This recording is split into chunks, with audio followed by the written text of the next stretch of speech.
It's starting to cool down, 43 degrees this morning, and they're saying a frost coming in the next 2 days. Are your bees ready for the cold snap? Because it's coming.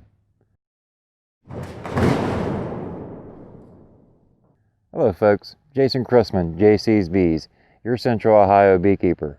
In today's video, I want to complete the checklist of things that you should have done or you should be doing as a beekeeper to prepare for the cold weather that is coming very, very quickly.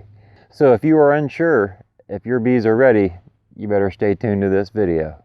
One of the bigger things I've had people ask me about recently is supers. They have supers on and the population in the colony has pushed the bees up into the super. And they would like to remove the super, but they're not sure if that would be a good idea. Well, let me tell you, here's my 2 cents, and you do with this what you want.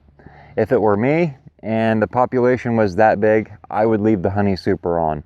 At this point in the year, you're kind of pushing the boundaries on taking it to harvest. Unless you have a heated extracting room, extracting honey in these colder temperatures is going to be almost a nightmare. You're probably going to destroy more comb than what you are actually extracting honey. So for this reason, and it's just an extra insurance policy, go ahead and leave the super on. It's going to give the bees a lot more food and more room to move around. So that's just what I would do with the supers. Now, next year, I would practice maybe make a note for next year of today's date and then go back a month. And that's probably when you should be pulling them last supers off. So let's say September. The middle of September is when you ought to be pulling your supers. So just a little side note there that you might keep in your back pocket. Feeding your colonies. We should still be feeding our colonies 2 to 1. You want to continue feeding until the daytime temperatures don't get above freezing. And when I say that, I mean 32 degrees. So like for instance, we were 43 degrees overnight. Today we're going to get up into the mid 50s. Perfect day for feeding. Saturday, we have a chance for frost. Today's Thursday. Saturday we have a chance for frost. So we'll say we'll be hovering right around 32 degrees. In the daytime, it's supposed to get back up into the 50s. I'd still keep feeding. Now, when I would stop feeding, and like I say, when your daytime temperatures don't get much higher than freezing. Personally, I like to stop feeding when the daytime temperatures don't get above about 38, 40 degrees. At that point, feeding is done. What the colony's got is what they've got for food reserves. And I'll back that up with the mountain camp method, which I'll talk a little bit more about here in a second. So all this season, I've been adding an additive to my sugar syrup. And I want to talk a little bit about that. Check this clip out. Okay folks, I'm mixing up some 2 to 1 sugar syrup, and I don't think I've mentioned this product all year. I've been using it, just started back in the spring. And the reason I started to use it is this actually prevents mold spores from growing in your sugar syrup. And yeah, I know that's not a problem if the bees immediately eat it, but I'm a person that likes to make my week's worth of syrup all in one day and not have to go back to making any more for the rest of the week. And for that reason, I've relied on this to prevent the mold from growing, and it's done wonders. Has a very, very, very attractive smell. It almost smells like Honey Be Healthy. Very similar smell. What you do when you add this, let's see if we can get here to where you can read it. It's basically a teaspoon per gallon. So I've got about 3.5 gallons here, so it'll give it about 3.5 teaspoons of the stimulant. And it almost looks like milk, really, when you add it. So just wanted to touch base on this a little bit. I know a lot of people are probably looking for something to prevent mold. This is it right here. So if Pro Health is something you're interested in, I'll leave a link down in the video description. Take you right over to Amazon where I purchased it, and you can get you a bottle either for this year or to start with next spring. Okay, so when to start feeding the mountain camp method.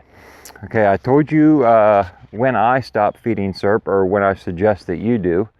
It's at that point when you get below either the 40 degrees, like I like to use, or the freezing, and I stop feeding SERP, that would be your time to start thinking about mountain camp. If you're not familiar with mountain camp method, I'll leave a link up here in the corner and you can go check it out. I'll also link it to the end of the video. That way you can finish watching this and then check it out. But the mountain camp method is really very simple. And I had somebody email me a couple weeks ago and say, where do you get those spacers? And you know, I'm not sure where you buy these. If anybody knows where these spacers can be bought for either nukes or 10 frame equipment, please leave a link. Personally, I made these.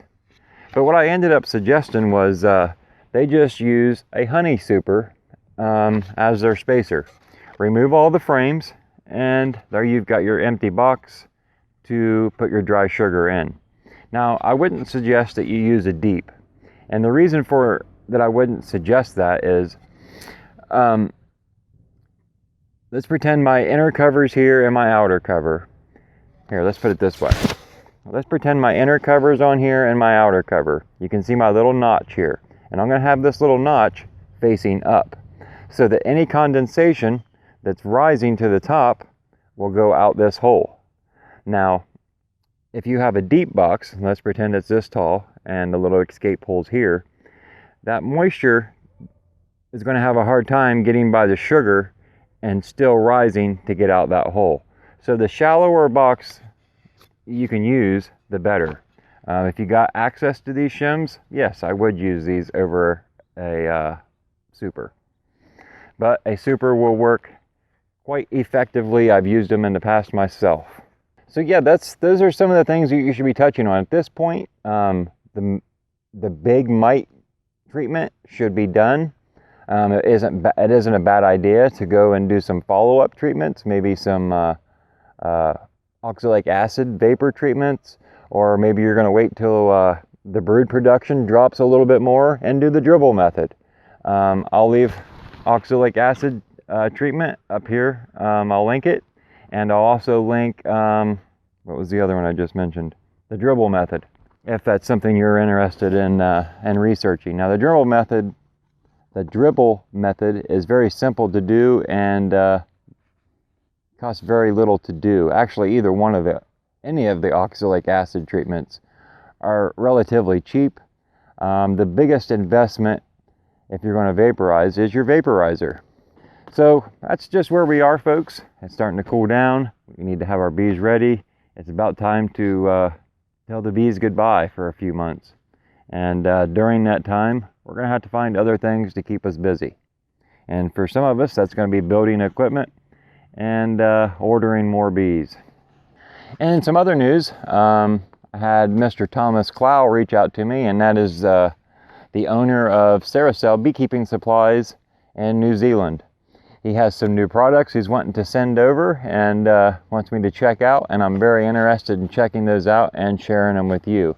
So that's something that will be coming up as the weather gets a little colder and actual bee season dies off. We'll still have some beekeeping goodies to get into. So I'm pretty excited about that. I believe one of the things he's wanting to send me is some protective gear. I know he needs my sizes. I've just been dragging my feet on getting them to him. How to do that today. So look forward to the Saracell video. I want to thank you all for stopping in and watching the video today. If you enjoyed it, throw me a big thumbs up. That'll help boost it in the YouTube search ranks and make it easier for other beekeepers to find.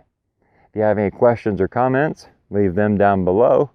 And hey, if you haven't subscribed, please take a minute to do so, and make sure you click on that little bell so you can get notified when I release new videos.